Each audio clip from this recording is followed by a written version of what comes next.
Tonight, Scotland remembers.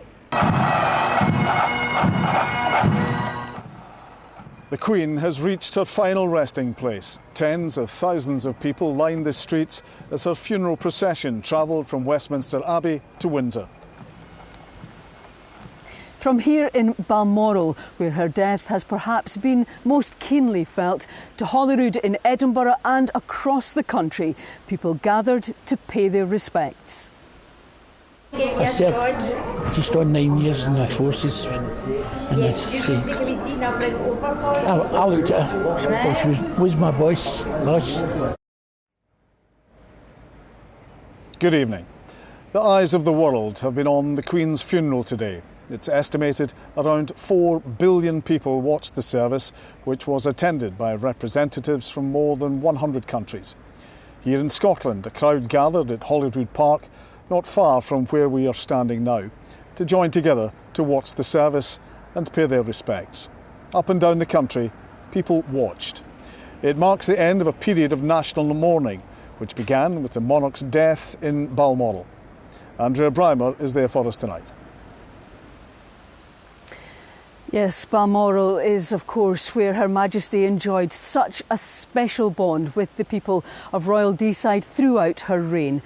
And here, on this most solemn of days, as the country, the world paused to say a final heartfelt goodbye, this is the place where her death has perhaps been most felt. But across the country, as shops and businesses closed, along with schools and public services on the bank holiday to mark the monarch's funeral, thousands of Scots said their own poignant farewells. Sian Frew has the story of the day.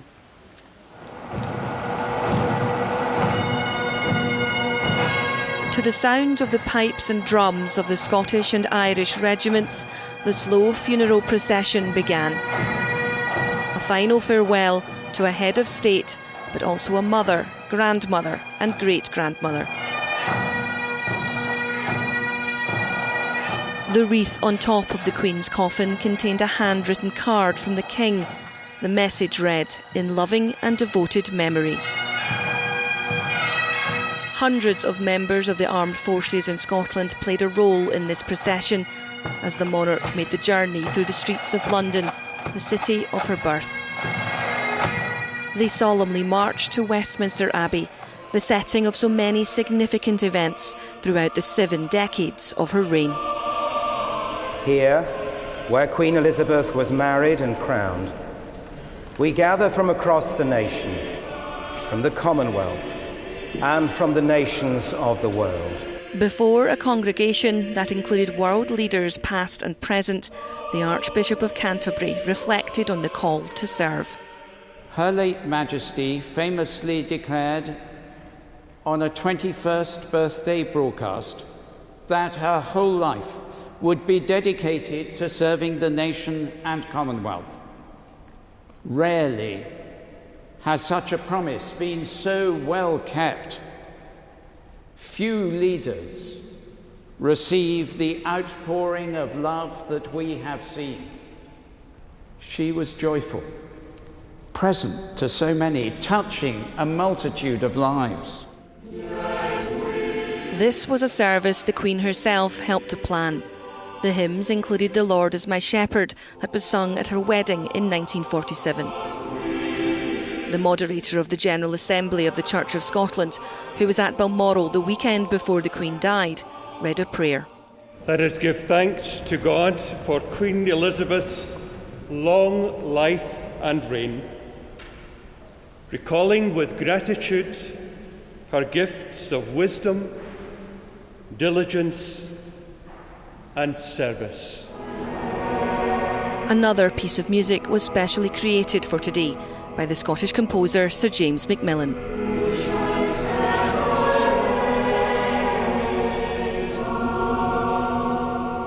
The Abbey then fell silent.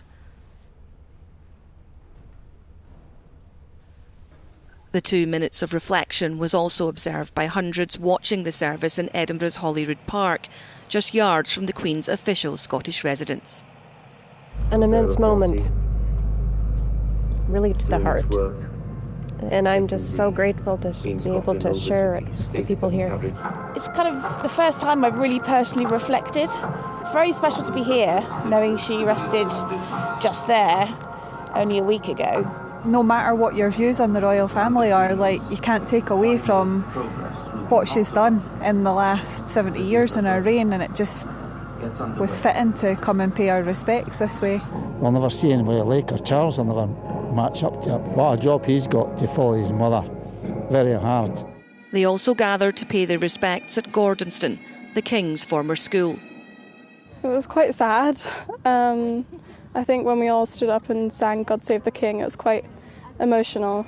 We've got students here from more than 40 countries, and yet every one of them has some connection with our late Queen and can see the impact that she had on their world for the better. Others with a personal connection to the Queen include the former crew of the Royal Yacht Britannia, which is moored in Edinburgh. A lone piper played a lament on its deck as part of this National Day of Mourning. She was a sovereign, a monarch, but she was also a mother, and she was like a mother to us. The Queen was a one-off. I don't think you'll ever get a monarch like the Queen. She was so special. The last journey that began hundreds of miles away in Balmoral ended at Windsor. Flowers were thrown at the hearse as it made its way to the place the Queen called home. Her beloved corgis were among those waiting for her arrival. The grandeur and scale of the state funeral shrank in size for a more intimate service inside St George's Chapel. Prayers were said by the Queen's 3 domestic chaplains from the locations that mattered most to her, including Crathy Kirk.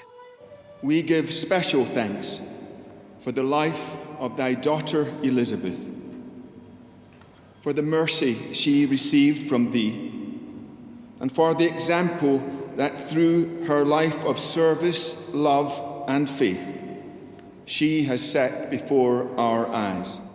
As the service drew to a close, the crown, sceptre and orb were removed from the Queen's coffin and placed on the altar, a symbolic end to the second Elizabethan age. Sharon Frew, STV News. Memorable scenes there. Well, we're joined now by our special correspondent Bernard Ponsonby, who's been observing today's events. And Bernard, it was a funeral like no other, and choreography was everything. Yeah, there were 4,000 military personnel on the streets of London today on parade, and I think what they did was that they lent a fantastic dignity to the day, and of course it was all choreographed with military precision. We shouldn't be surprised by that because this day has been in the planning for years. But as to the tone of the day, very early on this morning when the coffin was read from Westminster Hall to Westminster Abbey, that's the seat of government in the UK, and normally that part of London there's lots of hubbub, but the entire capital appeared to be hushed, and the tone, which was one of great solemnity, didn't really change all that much during the course of the day.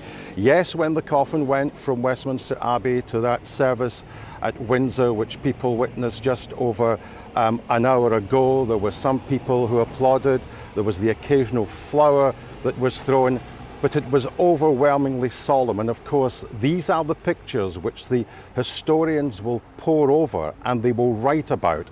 And when they write about them, they will be the final lines in the final chapter of an extraordinary life. And Bernard, so many people have marked the occasion in their own way over the last week and a half. What do you think this means for the monarchy? I think the astonishing thing is that when Elizabeth II succeeded to the throne 70 years ago, we lived in an age of deference, and the anchors of monarchy ran deep into the psyche of people in this country.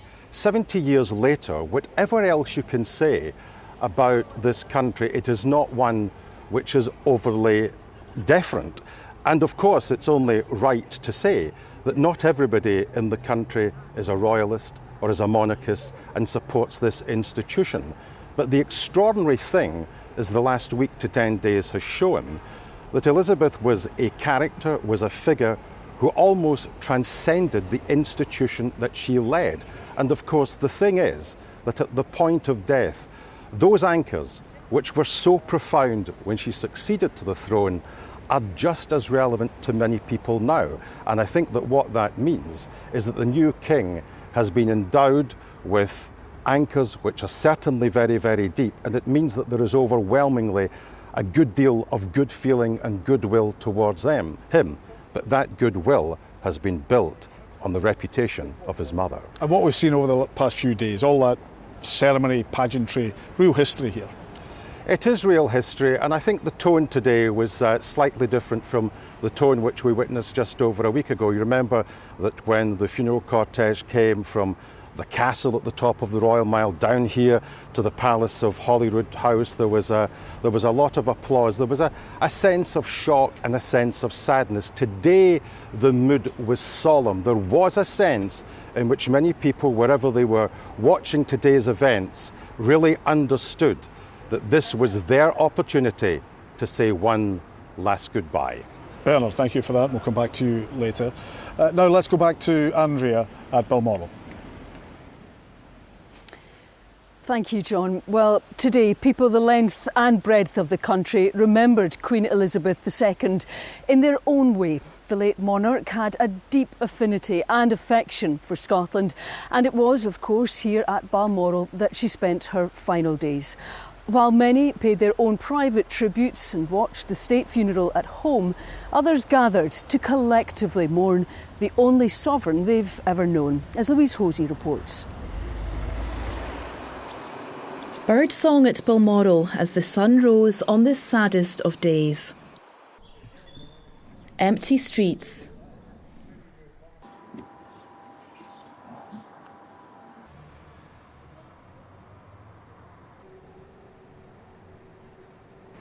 Shops and businesses closed. Last week, Ballators residents turned out as the Queen left Royal Deeside for the last time. Today, many stayed at home, choosing to watch the funeral in private. Others decided to pay their final respects together. It was just really nice to be able to come to somewhere that was so special to the Queen, and I think we just wanted to come and just see it for ourselves. A long and happy reign and an example to us all. We are so sad what's happening. It reflects the sadness for the Queen. It's just really sad because she's always been there. At this care home in Aberdeen, a time for reflection.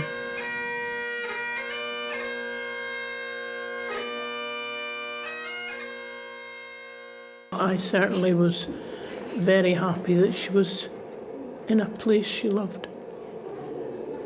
She lived up to the promise that she would take care of us, and no matter what. She was a wonderful lady. Jean served as a Met police officer in London for 30 years.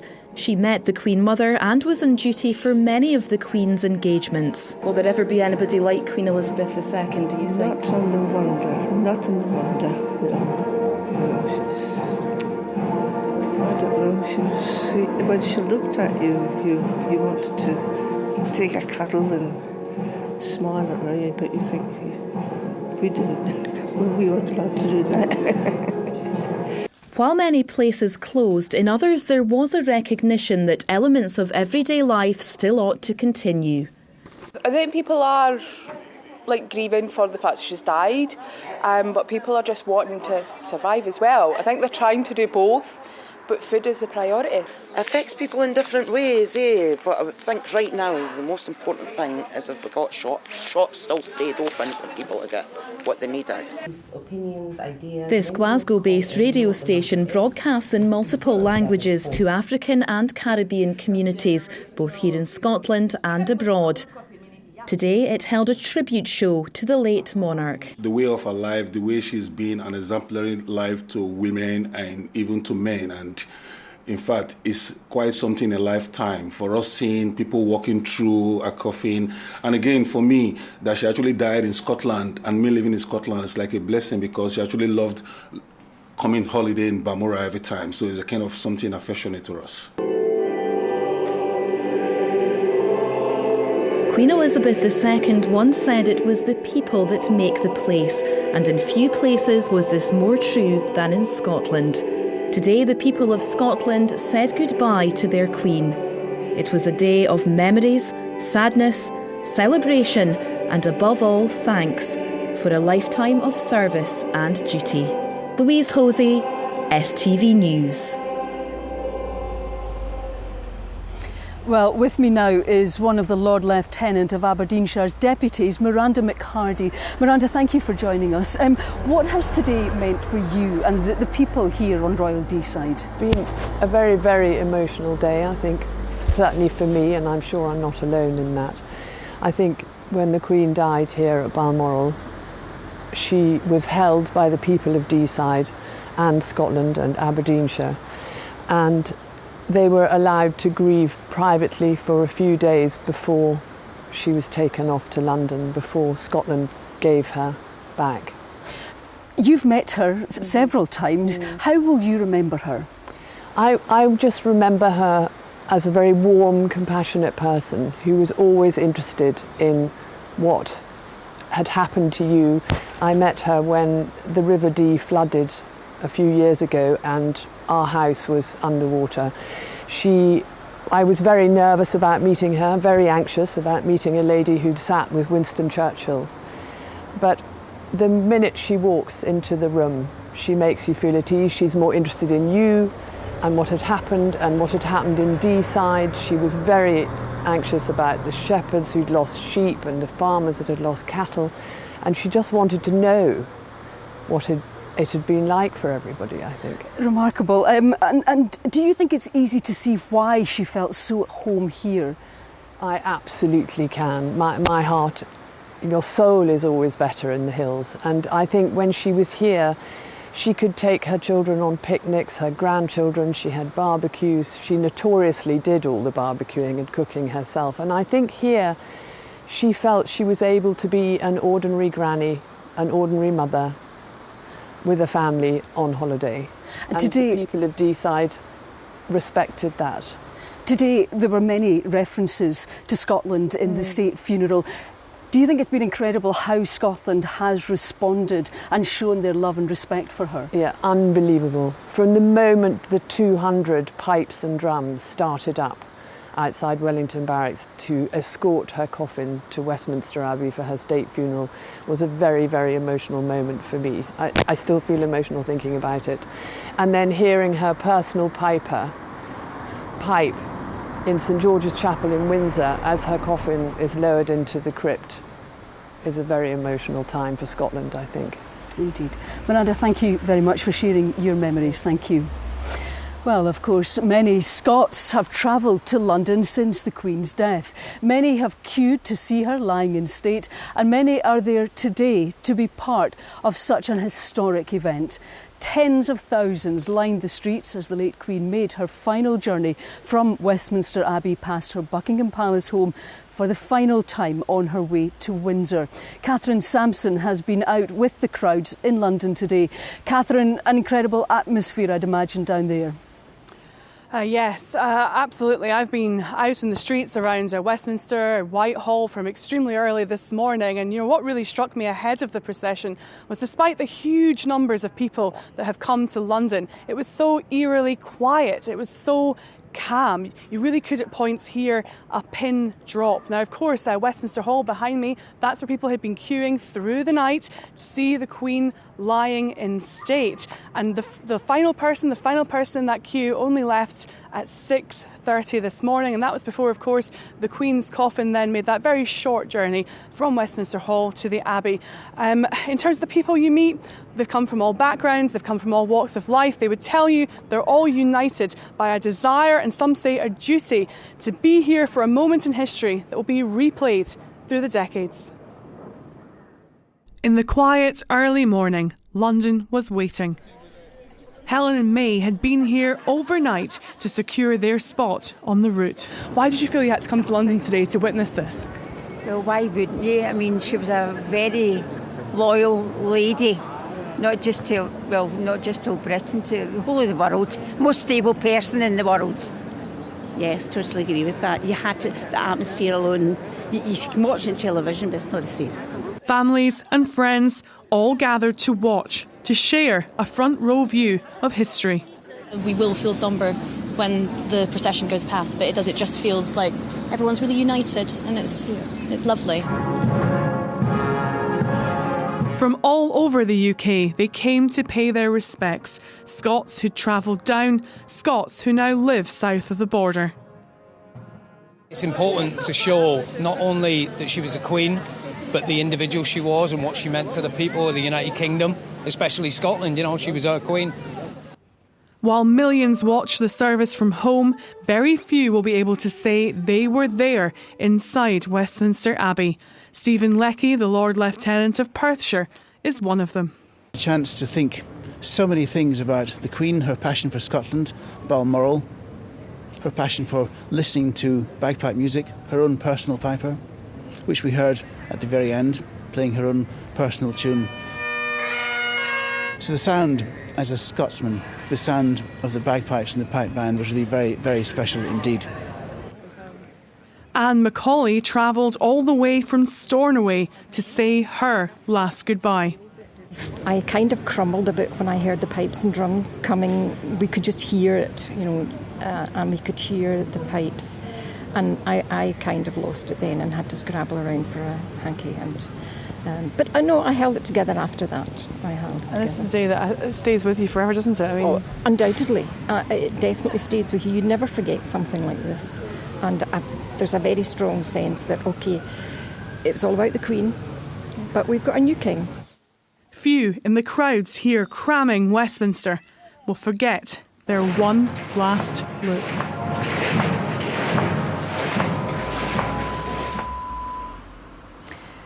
Well, those incredible scenes there with tens of thousands of people lining the route for the Queen's final journey are in sharp contrast to the peace and serenity here at Balmoral tonight. The Queen's beloved Balmoral, where she could escape her busy duties to an extent and live a much more private life with her family, enjoying the outdoors and the simple pleasures like picnicking by the river, which she was unable to do elsewhere. And it really is testimony to the local community in this area that they afforded her the privacy to do just that. It is, of course, well speculated that she wanted to end her days here on Royal Deeside, and so it came to pass. She will be missed terribly here. John, back to you. Andrea at Balmoral, thank you. Well, we've heard from people up and down the country, and we've seen a huge military presence on display today. For those who have served in the forces, it's a significant day and emotional one. Caroline Lewis watched the ceremony with veterans from a care home in Erskine. As the nation stood still to pay their respects for those who dedicated their lives to serving Queen and country, today's service was particularly poignant. Very emotional. Well, I served just on 9 years in the forces, and I looked at her. Well, she was my boss.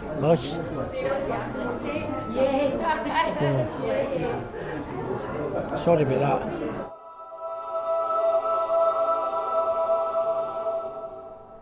While for others, it evoked a more personal emotion. Sentimental.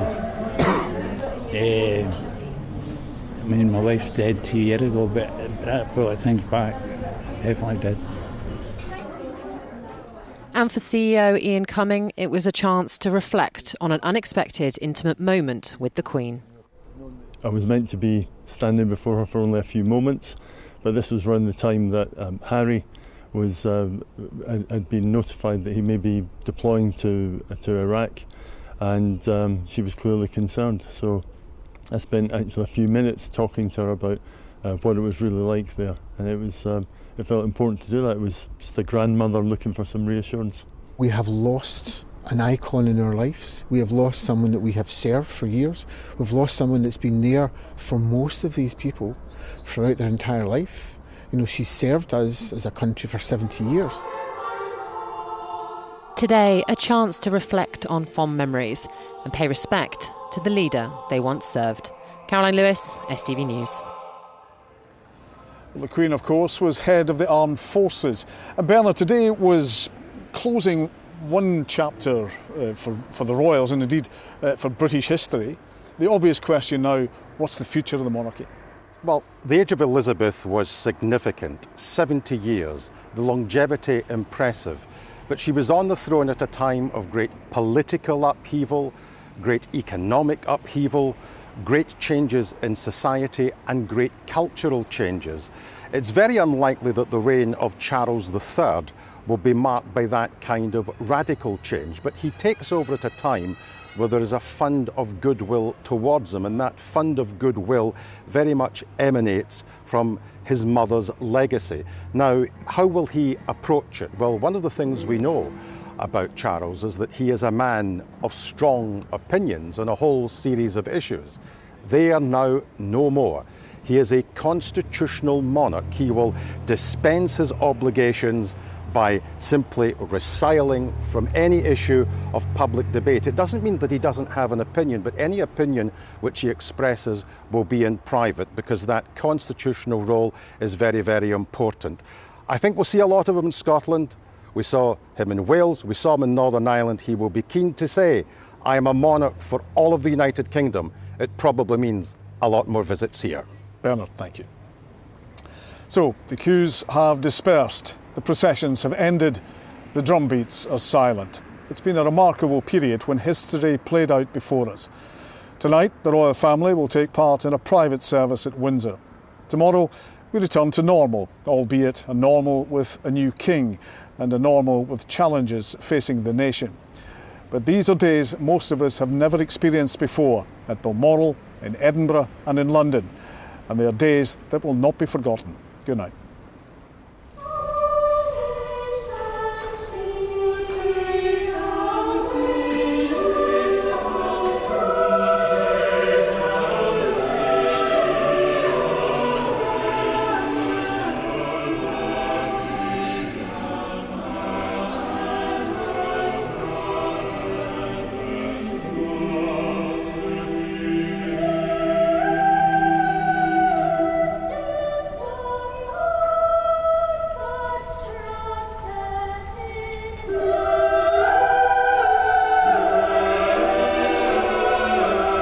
The grief of this day, felt not only by the late Queen's family, but all round the nation, the Commonwealth and the world, arises from her abundant life and loving service, now gone from us.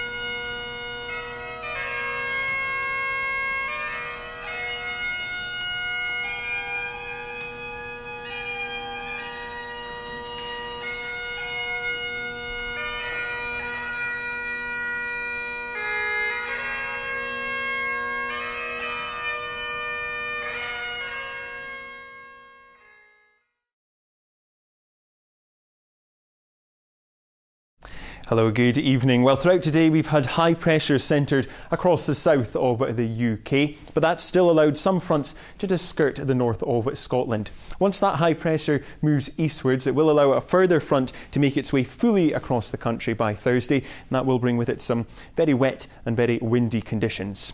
Back to just now though, and as we head through this evening and overnight, we've got this front skirting the north, and that's bringing with it a bit of thicker cloud and some patchy light rain and drizzle. Further south though, a drier night to come, and there will be some clear spells, and that will allow some mist and fog patches to form. Temperature wise, a little warmer than last night, with lows of around 9 or 10 degrees Celsius.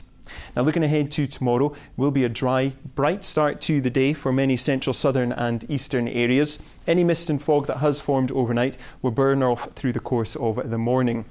Elsewhere though, we do have some further cloud and some patchy rain moving in across the north and the northwest. Elsewhere though, we will see some brighter and sunnier spells developing through the course of the afternoon. So in the best of the brightness, feeling warm, highs of around 17 or 18 degrees Celsius. Where we've got that cloud though, of course feeling a little bit cooler, highs of 15 or 16.